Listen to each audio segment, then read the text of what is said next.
দক্ষিণ চট্টগ্রামের সনাতন ধর্মীয় সংস্কৃতির অন্যতম এক উজ্জ্বল নাম শ্রী শ্রী শুক্লাম্বর দিঘি পীঠ মন্দির। প্রতি বছর 14 জানুয়ারি এই দিঘির পাড়ে অনুষ্ঠিত হয় পূর্ণ স্নান ও ঐতিহ্যবাহী শুক্লাম্বর দিঘির মেলা। এই দিনটি কেবল একটি ধর্মীয় আচার নয়, এটি বিশ্বাস, লোকসংস্কৃতি, মানুষের আবেগ এবং সামাজিক মিলন মেলার এক বিশাল মহোৎসব। দক্ষিণ চট্টগ্রামের পূর্ণ স্নান ও অন্যতম প্রধান কেন্দ্র হিসেবে পরিচিত শুক্লাম্বর দিঘি। লোককথায় ও ধর্মীয় বিশ্বাস অনুযায়ী বহু প্রাচীনকাল থেকেই এই দিঘি একটি পবিত্র তীর্থস্থান। কথিত আছে এই স্থানে সাধু সন্ন্যাসীরা তপস্যা করতেন এবং দিঘির জলে অলৌকিক শক্তি সম্পন্ন বলে বিশ্বাস করা হতো। দিঘির পাড়ে অবস্থিত শ্রী শ্রী শুক্লাম্বর পীঠ মন্দির যুগ যুগ ধরে ভক্তদের আস্থার কেন্দ্র হয়ে আছে। যদিও লিখিত ইতিহাস সীমিত, তবে জনশ্রুতি ও প্রজন্মের পর প্রজন্ম বিশ্বাস করে শত বছরের বেশি সময় ধরে পূর্ণস্থান অনুষ্ঠান হয়ে আসছে।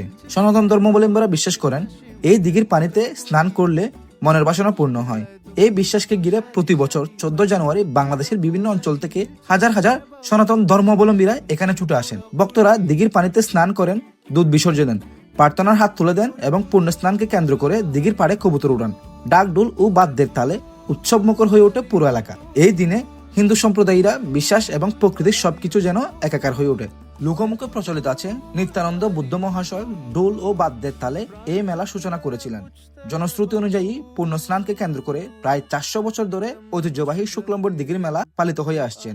এটি দক্ষিণ চট্টগ্রামের সবচেয়ে প্রাচীন মেলাগুলোর মধ্যে একটি। এই ঐতিহ্যবাহী মেলা অনুষ্ঠিত হয় চট্টগ্রামের চন্দনাইশ উপজেলা বড়মাই ইউনিয়ন বাইনজুরি গ্রামে।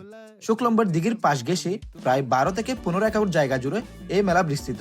এখানে শুধু হিন্দু সম্প্রদায় নয়, সকল ধর্মের মানুষ সমানভাবে অংশগ্রহণ করেন। শুক্লাম্বর দিঘির মেলা মানেই মানুষের দল, রঙিন দোকান আর প্রাণবন্ত হাসি। এই একদিনের মেলাতেই পুরো এলাকার রূপ নেয় বিশাল মিলন মেলা, যেখানে মানুষ আসে শুধু কেনাবেচা করতে নয়, আসে হাসতে, দেখা করতে আর নিজের শেকড়ের সঙ্গে যুক্ত হতে। শুক্লাম্বর দিঘির পাড় জুড়ে সকাল থেকে জমে ওঠে মেলার প্রাণ। রঙিন কাপড়ে সাজানো দোকান, মানুষের কোলাহল আর বাতাসে বাসতে থাকে ভাজা খাবারের গন্ধ, সব মিলিয়ে যেন এক জীবন্ত ছবি। মেলার প্রধান আকর্ষণগুলো শিশুদের চোখে এনে দেয় আলোর ঝিলমিল। নাগরদোলায় চড়ে আকাশ ছোঁয়ার স্বপ্ন দেখে তারা। ঘোড়ার গাড়িতে বসে হাসির শব্দ ছড়িয়ে পড়ে চারপাশ। নৌকায় দুলতে দুলতে শৈশবে ফিরে আসে অনেকেরই মন। বেলুন আর গ্যাস ভর্তি উড়োজাহাজ আকাশে উড়ে। কার্টুন চরিত্রের খেলনায় বড় ওঠে ছোট ছোট হাত। বাবার আঙ্গুল আঁকড়ে ধরে শিশুরা বায়না ধরে এটা নেব ওটা নেব। মেলার আনন্দে ক্লান্তির কোনো জায়গা নেই।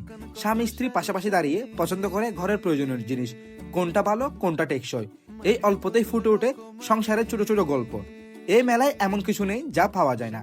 কাপড় চোপড়ের দোকানে ঝুলছে রঙিন স্বপ্ন, কসমেটিক্স আর জুয়েলারি, নারীর চোখে ঝিলঝিল, ঝাড়ু আর ওলের ঝাড়ু, যেগুলো দিয়ে প্রতিনিয়ত ঘরের কোণ থেকে কোণ পরিষ্কার করা হয়। সেই সাধারণ জিনিসগুলোর মধ্যেই মেলার জীবনের বাস্তবতা। আসবাবপত্র থেকে শুরু করে নিত্য প্রয়োজনীয় সামগ্রী সবই আছে হাতের নাগালে। মেলার এক পাশে কাঁচা সবজির হাট, সবুজ শাক, টাটকা সবজি আর বিশাল বিশাল মাছ, নানা প্রজাতির সামুদ্রিক ও নদীর মাছ, যেগুলা সচরাচর এলাকার বাজারে দেখা যায় না। সেগুলো নিতে আসে দূর দূরান্ত থেকে মানুষ। এই মেলায় তাই শুধু আনন্দ নয়, জীবিকা আর অর্থনীতিরও এক বড় কেন্দ্র। খাবারের দোকানগুলা মেলার প্রাণ কেন্দ্র। এখানে একসঙ্গে অনেক রকমের দোকান রয়েছে। চটপটি, ফুচকা, জিলাপি, চানাচুর, বাদাম আরো নানা পদে খাবারের দোকান। হাত বদলায় পয়সা, মুখে উঠে হাসি, খাবারের ঘ্রাণে মুখরিত হয়ে ওঠে পুরো এলাকা। শুক্লাম্বর দিঘির মেলা শুধু একটি মেলা নয়, এটি দক্ষিণ চট্টগ্রামের এক জীবন্ত ঐতিহ্য। এখানে ধর্ম, সংস্কৃতি, বিশ্বাস আর মানুষের ভালোবাসা এক সূত্রে গাঁথা। প্রজন্ম থেকে প্রজন্ম ধরে এই মেলা টিকে আছে। তাই শুধু ইতিহাস নয়, এটি আমাদের শিকড়। শুক্লাম্বর দিঘি তাই আজও বিশ্বাসের তীর্থস্থান হয়ে সংস্কৃতির মিলন কেন্দ্রতে পরিণত হয়েছে। আমার এই ভিডিও যদি আপনাদের ভালো লেগে থাকে তাহলে অবশ্যই লাইক, কমেন্ট, শেয়ার করে পাশে থাকবেন। আপনাদের আশেপাশে এমন ঐতিহাসিক মেলা থাকলে তা কমেন্টস করে জানাবেন, সেখানে গিয়ে তা তুলে ধরার চেষ্টা করব। ধন্যবাদ সকলকে।